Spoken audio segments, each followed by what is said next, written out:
Details చూస్తే బళ్ళారి కాల్పుల ఘటనలో 11 మందిపై పోలీసులు కేసు నమోదు చేశారు.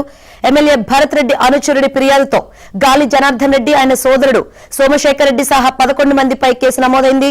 బ్యానర్లు తొలగించారని దౌర్జన్యానికి దిగారంటూ పోలీసులు కేసు నమోదు చేశారు.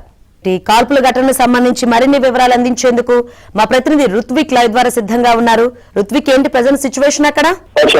బళ్ళారిలో జరిగిన ఘటనకు సంబంధించి 11 మంది మీద కేసు నమోదు చేయడం జరిగింది. ఎమ్మెల్యే భరత్ రెడ్డి అనుచరుడు ఇచ్చిన ఫిర్యాదు మేరకు జనార్దన్ రెడ్డి గాలి జనార్దన్ రెడ్డి ఎవరైతే గంగావతి ఎమ్మెల్యేగా మాజీ మంత్రి అయిన గాలి జనార్దన్ రెడ్డి మీద ఆయన సోదరుడి మీద అట్లాగే మొత్తం కూడా 11 మంది మీద కేసు నమోదు చేయడం జరిగింది. ఈ బ్యానర్లను బలవంతంగా తొలగించమని చెప్పి గొడవకు దిగారనే ఫిర్యాదులో కూడా పేర్కొన్నాం. దీంట్లో ఒక వ్యక్తి మరణించారని చెప్పి సతీష్ రెడ్డి ఎవరైతే ఎమ్మెల్యే అనుచరుడు ఉన్నారో ఆయన సతీష్ రెడ్డి తీవ్ర గాయాలు పడ్డారని చెప్పి ఫిర్యాదు చేయడం జరిగింది. ఈ నేపథ్యంలోనే పోలీసులు 11 మంది మీద కేసు నమోదు చేయడం జరిగింది. ప్రస్తుతం బళ్ళారి నగర వ్యాప్తంగా కూడా పోలీసులు గట్టి బందోబస్తు ఏర్పాటు చేశారు. నగరం మొత్తం కూడా 144 సెక్షన్ విధించి కర్ఫ్యూ వాతావరణం అయితే కొనసాగుతుంది. గత రాత్రి ఈ ఫ్లెక్సీల ఏర్పాటు విషయంలో ఈ గొడవ జరిగింది. జనార్దన్ రెడ్డి మహర్షి వాల్మీకి విగ్రహ ఆవిష్కరణకు సంబంధించి 3వ తారీఖు విగ్రహ ఆవిష్కరణ ఉంది.